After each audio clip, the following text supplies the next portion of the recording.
ನಮಸ್ಕಾರ. ವೀರಶೈವ ಮತ್ತು ಲಿಂಗಾಯತ ವರ್ಗಕ್ಕೆ ಸೇರಿದ ಇಬ್ಬರು ಕೈ ನಾಯಕರು ಪರಸ್ಪರ ಯುದ್ಧಕ್ಕಿಳಿದಿದ್ದಾರೆ. ಒಂದು ಕಡೆ ಶಾಮನೂರು ಶಿವಶಂಕರಪ್ಪ ಎಂಬಿ ಪಾಟೀಲ್ ವಿರುದ್ಧ ಹರಿಹಾಯ್ದ್ರೆ, ಇನ್ನೊಂದು ಕಡೆ ಎಂಬಿ ಪಾಟೀಲ್ ಶಾಮನೂರು ವಿರುದ್ಧ ಗುಡುಗಿದ್ದಾರೆ. ಇಬ್ಬರ ವಾಕ್ಸಮರ ಜೋರಾಗಿದೆ. ಹಾಗಾದ್ರೆ ಶಾಮನೂರು ಮೋಸ ಮಾಡಿ ಬಾಪೂಜಿ ಸಾಮ್ರಾಜ್ಯ ಕಟ್ಟಿದ್ರಾ? ಎಂಬಿ ಪಾಟೀಲ್ ಬೇನಾಮಿ ಆಸ್ತಿ ಸಂಪಾದಿಸಿದ್ದಾರ? ಇಬ್ಬರಲ್ಲಿ ಯಾರು ಸಾಚ? ಇದೇ ಈ ಹೊತ್ತಿನ ಬಿಗ್ ಸ್ಟೋರಿ, ರಿಯಲ್ ಲಿಂಗಾಯತ. ನಾನು ಪ್ರತಿಮಾ. ಎಂಬಿ ಪಾಟೀಲ್ ವಿರುದ್ಧ ಅಬ್ಬರಿಸಿದ ಶಾಮನೂರ್. ಈ ಲಂಚದ ಹಣ ಏನಿರುತ್ತಲ್ಲ, ಆ ಹಣ ಇಷ್ಟೆಲ್ಲ ಮಾಡ್ತಂದ್ರೆ ನನ್ನ ಭಾವನೆ ಹಾಗಿದ್ರೆ ಮಾಡ್ತಾ ಇರಲಿಲ್ಲ. ಹರಬಿಟ್ಟಿ ಬಂದಿರ್ತಲ್ಲ, ಸುಮ್ಮನೆ ಎಲ್ಲ ಬೇನಾಮಿಯಿಂದ ಬಂದಿರತಕ್ಕಂಥ ಹಣದಿಂದ ಸೊತ್ತು ಜಾಸ್ತಿಯಾಗಿ ಈ ರೀತಿ ಸಮಾಜವನ್ನು ಹೊಡಿತಕ್ಕಂಥ ಕೆಲಸವನ್ನು ಮಾಡ್ತಕ್ಕಂಥ ಜನ ಬಹಳ ಇದ್ದಾರೆ. ನಮ್ಮಲ್ಲಿ ನಮಗೆ ಯಾರು ಅಂದ್ರೆ ಗೊತ್ತಾಗಲ್ಲ. ಆರೋಗ್ಯ ಪ್ರಸಿದ್ಧಿ ನಮಗೆ ಇದೀಗ. ಶಾಮನೂರು ಮೇಲೆ ಘರ್ಜಿಸಿದ ಎಂಬಿ ಪಾಟೀಲ್. ಮೋಸದಿಂದ ಇವರು ಬಾಪೂಜಿ ಶಿಕ್ಷಣ ಸಂಸ್ಥೆಯ ಅಧ್ಯಕ್ಷ ಆದಂತವರು. ಆ ಅಧಿಕಾರದ ಹಣ ಈ ಶಾಮನೂರು ಶಿವಶಂಕರಪ್ಪನವ್ರಿಗೆ ಬಾಯಿ ಬಂದಾಗ ಮಾತಾಡ್ತಾ ಇದ್ದಾರೆ. ಇದು ರಾಜ್ಯದ ಇಬ್ರು ಕಾಂಗ್ರೆಸ್ ದಿಗ್ಗಜರ ನಡುವಿನ ಬಿಗ್ ವಾರ್. ಅಖಿಲ ಭಾರತ ವೀರಶೈವ ಮಹಾಸಭಾದ ಅಧ್ಯಕ್ಷರು, ಮಾಜಿ ಸಚಿವರು ಆದ ಶಾಮನೂರು ಶಿವಶಂಕರಪ್ಪ ಹಾಗೂ ರಾಜ್ಯದ ಗೃಹ ಸಚಿವ ಎಂಬಿ ಪಾಟೀಲ್ ನಡುವಿನ ಕಿತ್ತಾಟ. ಒಂದು ಕಡೆ ಎಂಬಿ ಪಾಟೀಲ್ ಮೇಲೆ ಶಾಮನೂರು ಹರಿಹಾಯ್ದ್ರೆ, ಇನ್ನೊಂದು ಕಡೆ ಶಾಮನೂರು ಮೇಲೆ ಎಂಬಿ ಪಾಟೀಲ್ ಹರಿಹಾಯ್ದಿದ್ದಾರೆ. ಇಬ್ಬರ ನಡುವಿನ ವಾಕ್ಸಮರ ತಾರಕಕ್ಕೇರಿದೆ. ಶಾಮನೂರು ಮೋಸ ಮಾಡಿ ಬಾಪೂಜಿ ಸಾಮ್ರಾಜ್ಯ ಕಟ್ಟಿದ್ರ? ಎಂಬಿ ಪಾಟೀಲ್ ಬೇನಾಮಿ ಆಸ್ತಿ ಸಂಪಾದಿಸಿದ್ದಾರ? ಇಬ್ಬರು ಕೈ ದಿಗ್ಗಜರಲ್ಲಿ ಯಾರು ಸಾಚ? ಒಂದು ಕಡೆ ಮಾಜಿ ಸಚಿವ ಶಾಮನೂರು ಶಿವಶಂಕರಪ್ಪ, ಎಂಬಿ ಪಾಟೀಲ್ ಬೇನಾಮಿ ಆಸ್ತಿ ಮಾಡಿದ್ದಾರೆ. ಆ ಹಣಬಲವೇ ಅವರನ್ನ ಹೀಗೆಲ್ಲ ಆಡಿಸ್ತಿದೆ. ಸಮಾಜವನ್ನ ಒಡೆಯುವ, ಹೋಳು ಮಾಡುವ ಕೆಲಸಕ್ಕೆ ಕೈ ಹಾಕಿದ್ದಾರೆ ಅಂತ ಆರೋಪ ಮಾಡಿದ್ರು. ಇನ್ನೊಂದು ಕಡೆ ಎಂಬಿ ಪಾಟೀಲ್, ಹಿರಿಯರಾದ ಶಾಮನೂರು ಶಿವಶಂಕರಪ್ಪನವರು ನಮ್ಮ ಏಳಿಗೆಯನ್ನ ಸಹಿಸ್ತಿಲ್ಲ, ಅವರದ್ದು ಸಂಕುಚಿತ ಮನಸ್ಸು, ಸ್ವಾರ್ಥ ಮನಸ್ಸು, ಅವರ ಹೃದಯ ಕೀಳು ಮಟ್ಟದ್ದು ಅಂತ ಸಿಡಿದೆದ್ರು. ಹಾಗಾದ್ರೆ ಈ ಇಬ್ಬರು ಕಾಂಗ್ರೆಸ್ ದಿಗ್ಗಜರಲ್ಲಿ ಯಾರು ಸಾಚ? ಈ ಲಂಚದ ಹಣ ಏನಿರುತ್ತಲ್ಲ, ಆ ಹಣ ಇಷ್ಟೆಲ್ಲ ಮಾಡ್ತಂದ್ರೆ ನನ್ನ ಭಾವನೆ ಹಾಗಿದ್ರೆ ಮಾಡ್ತಾ ಇರಲಿಲ್ಲ. ಹರಬಿಟ್ಟಿ ಬಂದಿರ್ತಲ್ಲ, ಸುಮ್ಮನೆ ಎಲ್ಲ ಬೇನಾಮಿಯಿಂದ ಬಂದಿರತಕ್ಕಂಥ ಹಣದಿಂದ ಸೊತ್ತು ಜಾಸ್ತಿಯಾಗಿ ಈ ರೀತಿ ಸಮಾಜವನ್ನು ಹೊಡಿತಕ್ಕಂಥ ಕೆಲಸವನ್ನು ಮಾಡ್ತಕ್ಕಂಥ ಜನ ಬಹಳ ಇದ್ದಾರೆ. ನಮ್ಮಲ್ಲಿ ನಮಗೆ ಯಾರು ಅಂದ್ರೆ ಗೊತ್ತಾಗಲ್ಲ. ಆರೋಗ್ಯ ಪ್ರಸಿದ್ಧಿ ನಮಗೆ ಇದೀಗ. ಅವರ ವ್ಯಕ್ತಿತ್ವ ಎಂಥದಂತ ಅವರೇ ಪ್ರದರ್ಶನ ಮಾಡ್ಕೊಂಡಿದ್ದಾರೆ. ನಾನು ಕೂಡ ಬಹಳ ಶಿವಶಂಕರಪ್ಪನವ್ರನ್ನ ಬಹಳ ವರ್ಷದಿಂದ ನೋಡಿದ್ದೀನಿ. ಅವರ ಮನಸ್ಸೇನಿದೆ, ಹೃದಯ ಏನಿದೆ, ಅದು ಬಹಳ ಒಂದು ಸಂಕುಚಿತವಾದಂಥದ್ದು, ಕೀಳು ಮಟ್ಟದಂಥದ್ದು. ಇವರು ಬೇರೆಯವ್ರಿಗೆ ಹೇಳ್ತಾರೆ ಏನು ಮಾಡಿದ, ಇವರು ಯಾರಿಗೂ ಕೂಡ ಏನು ಮಾಡಿಲ್ಲ. ತಾವಾಯ್ತು, ತಮ್ಮ ಕುಟುಂಬ, ಇವರು ಸ್ವಾರ್ಥಿಗಳು. ಇವರು ತಾನು ಮತ್ತು ತಮ್ಮ ಕುಟುಂಬ.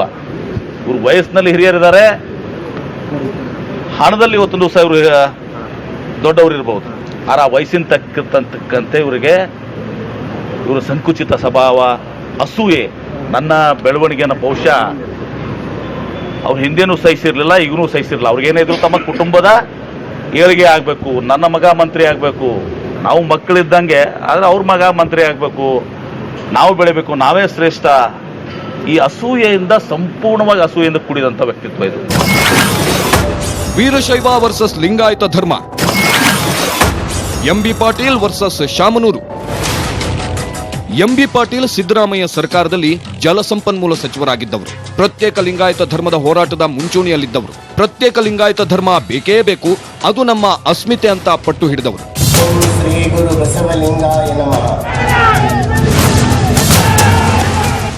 ಆದ್ರೆ ಎಂಬಿ ಪಾಟೀಲ್ರ ಪ್ರತ್ಯೇಕ ಲಿಂಗಾಯತ ಧರ್ಮದ ಹೋರಾಟಕ್ಕೆ ಕಾಂಗ್ರೆಸ್ನ ಹಿರಿಯ ಮುಖಂಡ ಶಾಮನೂರರ ವಿರೋಧ ಮೊದಲಿನಿಂದಲೂ ಇತ್ತು. ಅಂದ್ರೆ ಆಗಿನಿಂದಲೂ ಇಬ್ರು ಹಾವು ಮುಂಗುಸಿ ತರ ಕಿತ್ತಾಡ್ಕೊಂಡೇ ಬಂದವರು. ಈಗ ಎಲ್ಲ ತಣ್ಣಗಾಯ್ತು ಅಂತಿರುವಾಗ ಮತ್ತೆ ಇಬ್ರು ಕದನ ಕೇಳಿದ್ದಾರೆ. ಆದ್ರೆ ಈ ಸಲ ಅವರ ಕದನ ಲಿಂಗಾಯತ ಧರ್ಮವೂ ಅಲ್ಲ, ವೀರಶೈವ ಧರ್ಮವೂ ಅಲ್ಲ, ಅಕ್ರಮವಾಗಿ ಗಳಿಸಿದ ಸಂಪತ್ತು.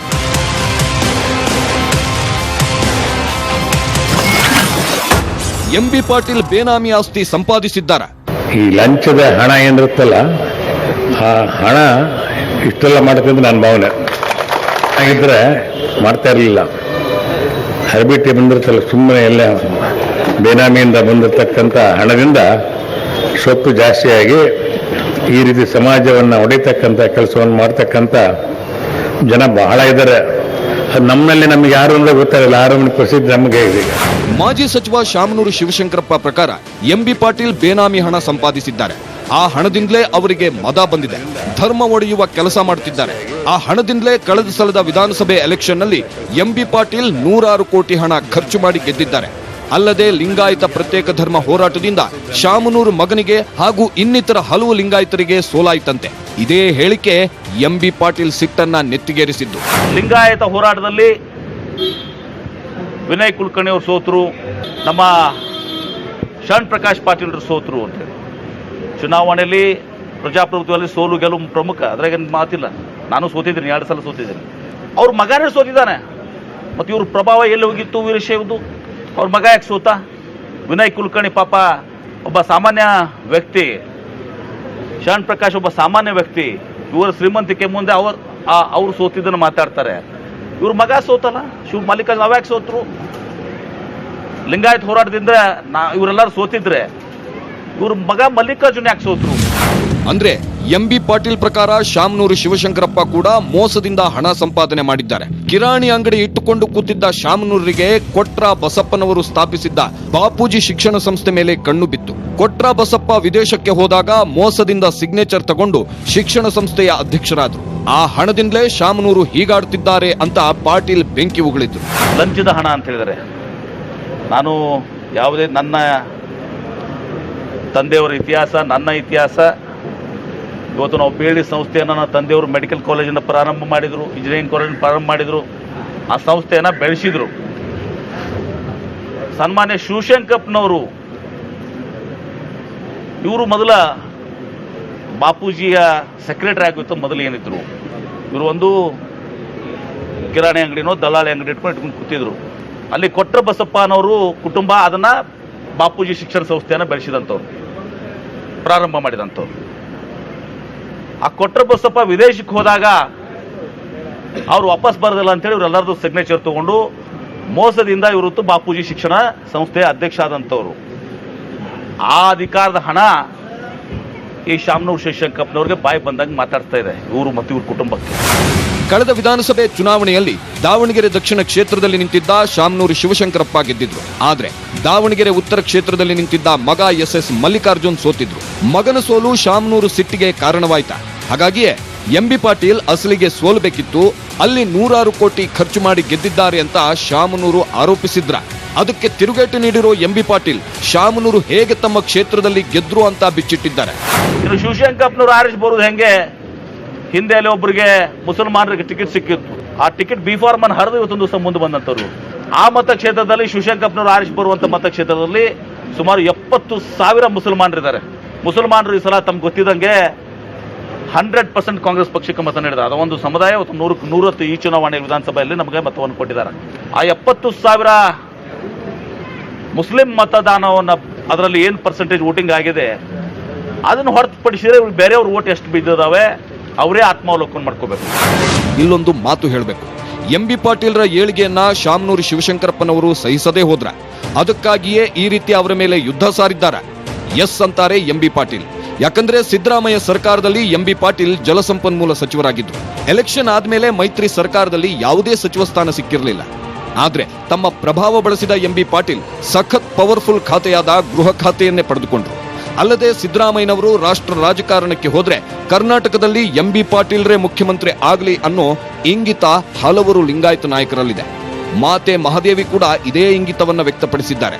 ಅಂದ್ರೆ ಎಂಬಿ ಪಾಟೀಲ್ ರಾಜ್ಯದ ಅತಿ ದೊಡ್ಡ ಲಿಂಗಾಯತ ನಾಯಕರಾಗಿ ಹೊರಹೊಮ್ಮಿದ್ದಾರೆ. ಇದನ್ನ ಶಾಮನೂರು ಶಿವಶಂಕರಪ್ಪನವರಿಗೆ ಸಹಿಸಿಕೊಳ್ಳಲು ಆಗಿಲ್ಲ. ಅವರಿಗೆ ಅವರ ಮಕ್ಕಳೇ ಚೆನ್ನಾಗಿರ್ಬೇಕು, ಮನೆಯವರೇ ಚೆನ್ನಾಗಿರ್ಬೇಕು, ಬೇರೆಯವರ ಏಳಿಗೆಯನ್ನ ಸಹಿಸಲ್ಲ ಅಂತಾರೆ ಪಾಟೀಲ್. ನಾವು ಅವರ ಮಕ್ಕಳ ಸಮಾನ ಅಂತ ಹೇಳಿದ್ದೇನೆ. ಬೆಳೆಯುವಂಥವ್ರು ನಮ್ಮ ವಿರುದ್ಧ ಅಥವಾ ಬೇರೆಯವರ ವಿರುದ್ಧಾಗ್ಲಿ ತಮ್ಮ ಕೀಳಾಗಿ ಮಾತಾಡುವಂಥದ್ದು, ತಮ್ಮ ಅಸೂಯೆಯನ್ನ ಈಗಲಾರು ಬಿಟ್ಟು ನಮ್ಮೆಲ್ಲರಿಗೂ ಕೂಡ ಒಳ್ಳೇದಾಗ್ಲಿ ಅಂತೇಳಿ ಹಾರೈಸುವಂಥ ಕೆಲಸವನ್ನು ಅವ್ರು ಮಾಡಬೇಕಾಗಿತ್ತು ಹಿರಿಯರಾಗಿ. ಅದನ್ನು ಬಿಟ್ಟು ಅಸೂಯೆಯಿಂದ ಕೀಳು ಮಟ್ಟದ ಮಾತುಗಳು ಅವರಿಗೆ ಶೋಭೆ ತರುವಂಥದ್ದಲ್ಲ. ಒಟ್ಟಿನಲ್ಲಿ ಎಂಬಿ ಪಾಟೀಲ್ ಮತ್ತು ಶಾಮನೂರು ಶಿವಶಂಕರಪ್ಪನವರ ನಡುವಿನ ಜಿದ್ದಾಜಿದ್ದಿ ವಾರ್ ಇನ್ನೂ ನಿಂತಿಲ್ಲ. ಈ ನಡುವೆ ಶಾಮನೂರು ಎಂಬಿ ಪಾಟೀಲ್ರನ್ನ ಮಂಗ ಅಂತ ಕರೆದಿದ್ದಾರೆ. ಮಂಗ ಅಂತ ಯಾಕೆ ಕರೆದ್ರು ಅಂತ ಕೇಳಿದ್ರೆ ನೀವು ಗಾಬರಿ ಆಗ್ತೀರಾ. ಯಾವ್ದು ಹರಿದಲ್ಲೇ ಇಲ್ಲ ಅವ್ನಿಗೇನು ಗೊತ್ತೈತೆ ಮಂಗ ಅವ್ನು ನಡಿ, ಯಾವ್ದು ಹರಿದಲ್ಲೇ ಇಲ್ಲ ಅವ್ನಿಗೇನು ಗೊತ್ತೈತೆ ಮಂಗ ಅವ್ನು ನಡಿ. ಎಂಬಿ ಪಾಟೀಲ್ ಮತ್ತು ಶಾಮನೂರು ಶಿವಶಂಕರಪ್ಪನವರ ನಡುವಿನ ವಾಕ್ಸಮರ ತಾರಕಕ್ಕೇರಿದೆ. ಒಂದ್ ಕಡೆ ಶಾಮನೂರು ಕುಟುಕಿದ್ರೆ ಪಾಟೀಲ್ ತಿರುಗೇಟು ಕೊಡ್ತಿದ್ದಾರೆ. ಈ ವಾಕ್ಸಮರದ ಮಧ್ಯೆ ಶಾಮನೂರು ಶಿವಶಂಕರಪ್ಪನವರು ಎಂಬಿ ಪಾಟೀಲ್ರನ್ನ ಮಂಗ ಅಂತ ಕರೆದಿದ್ದಾರೆ. ಯಾಕೆ ಮಂಗ ಅಂತ ಕರೆದ್ರು? ಅದಕ್ಕೆ ಪಾಟೀಲರ ರಿಯಾಕ್ಷನ್ ಏನು? ಅಸಲಿಗೆ ಇಬ್ಬರು ಕಾಂಗ್ರೆಸ್ ದಿಗ್ಗಜರ ಆಸ್ತಿ ಎಷ್ಟಿದೆ? ಇಲ್ಲಿದೆ ವಾಕ್ಸಮರ ವೀರರ ಆಸ್ತಿ ರಹಸ್ಯ. ಇಬ್ಬರು ಕಾಂಗ್ರೆಸ್ ದಿಗ್ಗಜರ ವಾಕ್ಸಮರ. ಒಬ್ಬರು ಕುಟುಕಿದ್ರು, ಇನ್ನೊಬ್ಬರು ಕೆರಳಿದ್ರು. ಕಾಂಗ್ರೆಸ್ನ ಮಾಜಿ ಸಚಿವ ಶಾಮನೂರು ಶಿವಶಂಕರಪ್ಪ ಮತ್ತು ಹಾಲಿ ಗೃಹ ಸಚಿವ ಎಂಬಿ ಪಾಟೀಲ್ ನಡುವಿನ ವಾಕ್ಸಮರ ತಾರಕಕ್ಕೇರಿದೆ. ಒಬ್ಬರು ಇನ್ನೊಬ್ಬರ ಚರಿತ್ರೆಯನ್ನ ಬಿಚ್ಚಿಡ್ತಿದ್ದಾರೆ. ಒಬ್ಬರು ಕುಟುಕಿದ್ರೆ ಇನ್ನೊಬ್ಬರು ಕೆರಳಿ ಕೆಂಡ ಆಗ್ತಿದ್ದಾರೆ. ಈ ನಡುವೆ ಶಾಮನೂರು ಶಿವಶಂಕರಪ್ಪ ಎಂಬಿ ಪಾಟೀಲ್ರನ್ನ ಮಂಗ ಅಂತ ಕರೆದು ಇನ್ನೊಂದು ರಾದ್ಧಾಂತಕ್ಕೆ ಕಾರಣವಾಗಿದ್ದಾರೆ. ಅವ್ರು ಏನು ಹೇಳಿಕೆ ಕೊಟ್ರೆ ನೀವು ನೋಡಿಲ್ಲ, ಅವ್ರು ಏನು ಹೇಳಿಕೆ ಕೊಟ್ರೆ ಅಂತೇಳಿ ನೋಡಿಲ್ಲ. ಏನು ಹೇಳಿದಾರಪ್ಪ? ನಾನು ಬೆಳೆದು ಬಂದು ಅವ್ನಿಗೇನು ಗೊತ್ತಿಲ್ಲ. ನಾನು ಅವನು ಸಣ್ಣ ಹುಡುಗ, ನಾನು ಅವನ ಬಗ್ಗೆ ಹೆಸರು ಹೇಳಿಲ್ಲ. ನಾನು ಎಂ ಬಿ ಪಾಟೀಲ ಅಂತೇಳಿ ಹೇಳಿಲ್ಲ. ಒಟ್ಟು ಜನ ನಡೆಯೋದು ಹೇಳ್ತೇನೆ, ಹೇಳಿದ್ದೇನೆ ಅಷ್ಟೇ. ಅವನು ಅದನ್ನ ಹೇಳ್ತಾರಲ್ಲ, ಅವನಿಗೆ ಏನೈತೆ ಲಂಗಾಯತಿನಲ್ಲ 110 ವರ್ಷ ಮನೆ ಗಿಡದಂತ ಈಗ 50-60 ವರ್ಷ. ಏನು ಬೇಡ ಹೇಳೋದು, ಜಾಸ್ತಿ ಕಮೆಂಟ್ ಬೇಡ. ಮತ್ತು ಅವ್ರು ಮಾತಾಡ್ದ ಚಿಕ್ಕ ಮಾತಾಡ್ದ ನಡಿ.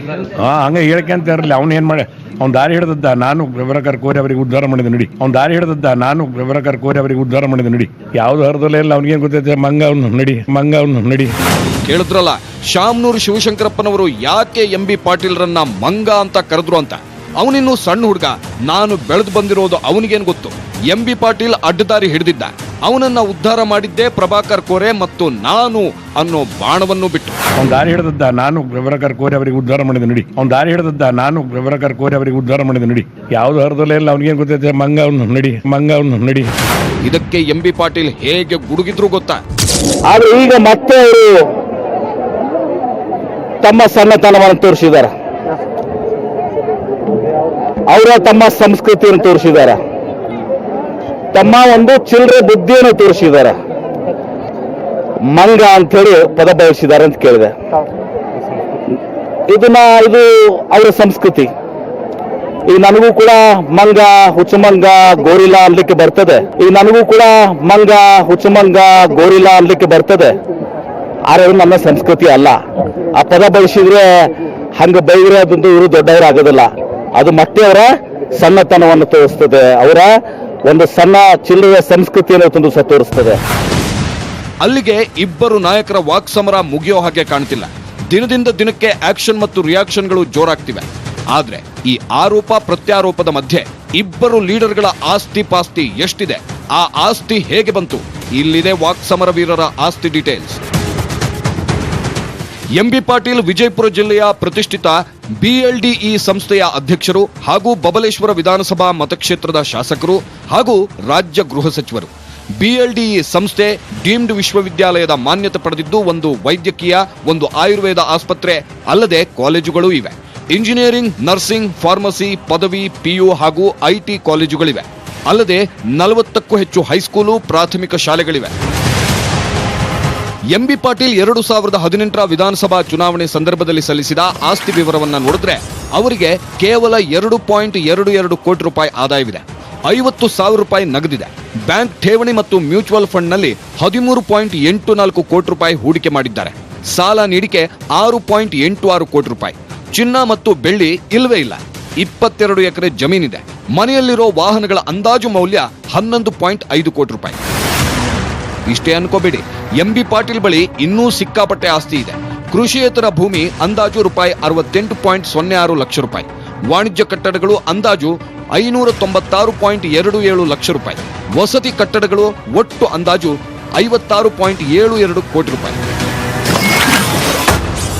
ಬೆಂಗಳೂರಿನ ಎಂಬಸಿ ವುಡ್ಸ್ 2,965 ಚದರ ಅಡಿ ಇದ್ದು ಅಂದಾಜು 249 ಲಕ್ಷ ರೂಪಾಯಿ ಮೌಲ್ಯ ಹೊಂದಿದೆ. ಬೆಂಗಳೂರು ಕಾರ್ನೇಷನ್ ಬ್ಲಾಕ್ 3,025 ಚದರ ಅಡಿ ಇದ್ದು ಅಂದಾಜು 263.78 ಲಕ್ಷ ರೂಪಾಯಿ ಮೌಲ್ಯ ಹೊಂದಿದೆ. ವಿಜಯಪುರದ ಮಹಾಲಾ ಭಾಗ ಎತ್ತದಲ್ಲಿ 66,986 ಚದರ ಗಿಫ್ಟ್ ಬಂದಿದ್ದು ಅದರ ಅಂದಾಜು ಮೌಲ್ಯ 461.95 ಲಕ್ಷ ರೂಪಾಯಿ. ಇದಲ್ಲದೆ ಬೆಂಗಳೂರಿನ ಸದಾಶಿವನಗರದಲ್ಲಿ 9,600 ಚದರ ಅಡಿ ಆಸ್ತಿ ಇದ್ದು ಇದರ ಅಂದಾಜು ಮೌಲ್ಯ 2,883.16 ಲಕ್ಷ ರೂಪಾಯಿ.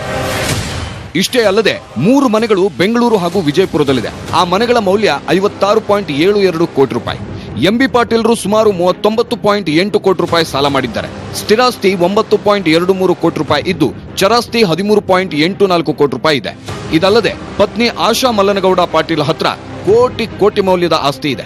ಮಕ್ಕಳಾದ ಬಸನಗೌಡ ಮಲ್ಲನಗೌಡ ಪಾಟೀಲ ಮತ್ತು ಧ್ರುವ ಮಲ್ಲನಗೌಡ ಪಾಟೀಲ ಹೆಸರಲ್ಲೂ ಆಸ್ತಿಗಳಿವೆ. ಶಾಮನೂರು ಶಿವಶಂಕರಪ್ಪ 2018ರ ವಿಧಾನಸಭಾ ಚುನಾವಣೆಯಲ್ಲಿ 116 ಕೋಟಿ ಆಸ್ತಿ ಘೋಷಣೆ ಮಾಡಿಕೊಂಡಿದ್ದಾರೆ. ಆ ಪೈಕಿ 63 ಕೋಟಿ ರೂಪಾಯಿ ಸಾಲ, 30 ಕೋಟಿ ರೂಪಾಯಿ ಮೌಲ್ಯದ ಕೃಷಿಯೇತರ ಭೂಮಿ, 36 ಕೋಟಿ ರೂಪಾಯಿ ಮೌಲ್ಯದ ವಾಣಿಜ್ಯ ಸಂಕೀರ್ಣ, 1.57 ಕೋಟಿ ರೂಪಾಯಿ ಮೌಲ್ಯದ ಆಭರಣಗಳು, 18.39 ಲಕ್ಷ ರೂಪಾಯಿ ನಗದು, 11.28 ಕೋಟಿ ರೂಪಾಯಿ ಬ್ಯಾಂಕ್ ಠೇವಣಿ, 50 ಕೋಟಿ ರೂಪಾಯಿ ಹೂಡಿಕೆ ಘೋಷಣೆ ಮಾಡಿಕೊಂಡಿದ್ದಾರೆ. ಒಟ್ಟಿನಲ್ಲಿ ವಾಕ್ಸಮರಕ್ಕೆ ಇಳಿದಿರೋ ಕಾಂಗ್ರೆಸ್ನ ಶಾಮನೂರು ದೊಡ್ಡ ಕುಳಾನೆ, ಎಂಬಿ ಪಾಟೀಲ್ ಕೂಡ ದೊಡ್ಡ ಕುಳಾನೆ. ರಾಜಕೀಯವಾಗಿ ಹೇಗೆ ಇಬ್ರೂ ಸ್ಟ್ರಾಂಗ್ ಆಗಿದ್ದಾರೋ ಆಸ್ತಿಪಾಸ್ತಿಯಲ್ಲೂ ಇಬ್ರು ಸ್ಟ್ರಾಂಗ್. ಕಾಂಗ್ರೆಸ್ನ ಹಿರಿಯ ನಾಯಕ ಶಾಮನೂರು ಶಿವಶಂಕರಪ್ಪ ಮತ್ತು ಎಂಬಿ ಪಾಟೀಲ್ ನಡುವಿನ ವಾಕ್ಸಮರ ಜೋರಾಗ್ತಾನೆ ಇದೆ. ಇಬ್ಬರ ವಾಕ್ಸಮರ ನಿಲ್ಲೋ ಸೂಚನೆ ಕಾಣ್ತಾ ಇಲ್ಲ. ಒಂದು ಪಕ್ಷ ಶಾಮನೂರು ಶಿವಶಂಕರಪ್ಪ ಏನಾದ್ರೂ ಪಾಟೀಲರ ಮೇಲಿನ ಪ್ರಹಾರವನ್ನ ನಿಲ್ಲಿಸದೇ ಇದ್ರೆ ಎಂಬಿ ಪಾಟೀಲ್ ಏನ್ ಮಾಡ್ತಾರೆ? ಎಂಬಿ ಪಾಟೀಲ್ ಶಾಮನೂರರಿಗೆ ಕೊಟ್ಟ ಖಡಕ್ ವಾರ್ನಿಂಗ್ ಏನು? ನೀವೇ ನೋಡಿ. ಎಂಬಿ ಪಾಟೀಲ್ ಮತ್ತು ಶಾಮನೂರು ಶಿವಶಂಕರಪ್ಪನವರ ವಾಕ್ಸಮರ ತಾರಕಕ್ಕೇರಿದೆ. ಶಾಮನೂರು ಕುಟುಕಿದ್ರೆ ಎಂಬಿ ಪಾಟೀಲ್ ಕೆರಳಿದ್ದಾರೆ. ಇಬ್ಬರ ವಾಕ್ಸಮರ ನಿಲ್ಲೋ ಸೂಚನೆ ಕಾಣ್ತಿಲ್ಲ. ಒಂದು ಪಕ್ಷ ಶಾಮನೂರು ಎಂಬಿ ಪಾಟೀಲ್ ವಿರುದ್ಧ ಮಾತನಾಡುವುದನ್ನ ನಿಲ್ಲಿಸದಿದ್ರೆ ಏನಾಗುತ್ತೆ? ಶಿವಶಂಕರಪ್ಪನವ್ರಿಗೆ ಏಕವಚನದಲ್ಲಿ ಮಾತಾಡುವಂಥದ್ದು, ಕೀಳ್ಮಟ್ಟದಲ್ಲಿ ಮಾತಾಡುವಂಥದ್ದು, ನೀವು ಮಾತಾಡಿದ್ರೆ ಪರವಾಗಿಲ್ಲ, ನಾನು ಮಾತಾಡಿದರೆ ಇನ್ನೂ ಭಾಳಷ್ಟು ನಿಮ್ಮ ಮರ್ಯಾದೆ ಹೋಗ್ತದೆ. ಅದಕ್ಕೆ ನಾನು ಇಷ್ಟಕ್ಕೆ ಸೀಮಿತ ಮಾಡಿದ್ದೀನಿ. ಮತ್ತೆ ಮುಂದಿನ ಹಂತದಲ್ಲಿ ನೀವು ಇದನ್ನೇ ಮುಂದುವರಿಸ್ಕೊಂಡು ಹೋದರೆ ಅನಿವಾರ್ಯ ಪರಿಸ್ಥಿತಿ ಬರ್ತದೆ. ಎಂಬಿ ಪಾಟೀಲ್ನ ಎಂದೂ ಕೂಡ ಯಾರಿಗೂ ಅಂಜಿ ಹಿಂದೆ ಎದುರುಟ್ಟಂಥವನಲ್ಲ. ನನ್ನ ರಕ್ತ ಇವತ್ತೊಂದು ದಿವಸ ನನ್ನ ತಂದೆಯವರಂತ BM ಪಾಟೀಲ್ ರಕ್ತ ನಂದು.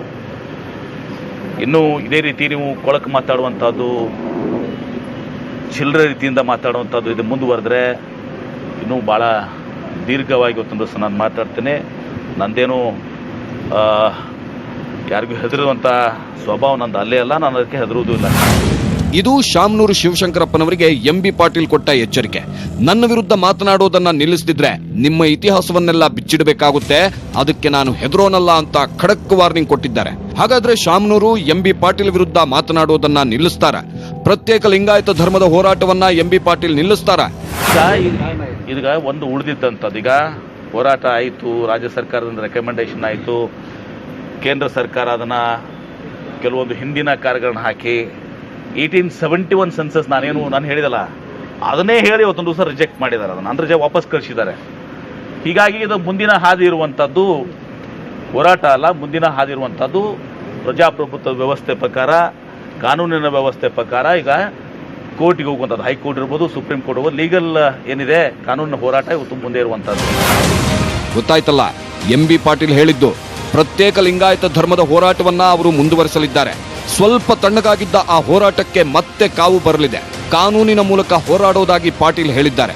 ಅಂದ್ರೆ ಎಂಬಿ ಪಾಟೀಲ್ ಪ್ರತ್ಯೇಕ ಲಿಂಗಾಯತ ಧರ್ಮದ ಹೋರಾಟ ಮುಂದುವರಿಸೋದ್ರಿಂದ ಶಾಮನೂರು ಶಿವಶಂಕರಪ್ಪ ಮುಂದೆಯೂ ಬಹುಶಃ ಕೂಲಾಗಿರಲ್ಲ. ಎಂಬಿ ಪಾಟೀಲ್ ಬಿಡಲ್ಲ. ಇಬ್ಬರ ನಡುವಿನ ವಾಕ್ಸಮರ ಮುಂದುವರಿಯುವ ಎಲ್ಲ ಲಕ್ಷಣಗಳಿವೆ. ಕಾಂಗ್ರೆಸ್ನ ಶಾಮನೂರು ಶಿವಶಂಕರಪ್ಪ ಮತ್ತು ಎಂಬಿ ಪಾಟೀಲ್ ನಡುವಿನ ವಾಕ್ಸಮರ ಸದ್ಯಕ್ಕೆ ನಿಲ್ಲೋ ಸೂಚನೆಯಂತೂ ಕಾಣ್ತಾ ಇಲ್ಲ. ಒಬ್ಬರು ಇನ್ನೊಬ್ಬರ ಚರಿತ್ರೆಯನ್ನ ಸಾರ್ವಜನಿಕವಾಗಿ ಬಿಚ್ಚಿಡ್ತಿದ್ದಾರೆ. ನೋಡೋಣ ಮುಂದೆ ಈ ವಾಕ್ಸಮರ ಯಾವ ಲೆವೆಲ್ಗೆ ತಲುಪುತ್ತೆ ಅನ್ನೋದನ್ನ. ಇದು ಈ ಹೊತ್ತಿನ ಬಿಗ್ ಸ್ಟೋರಿ. ನೋಡ್ತಾ ಇರಿ News 18 ಕನ್ನಡ. ಜಾಲ ನಮ್ಮದು, ಬಲ ನಿಮ್ಮದು.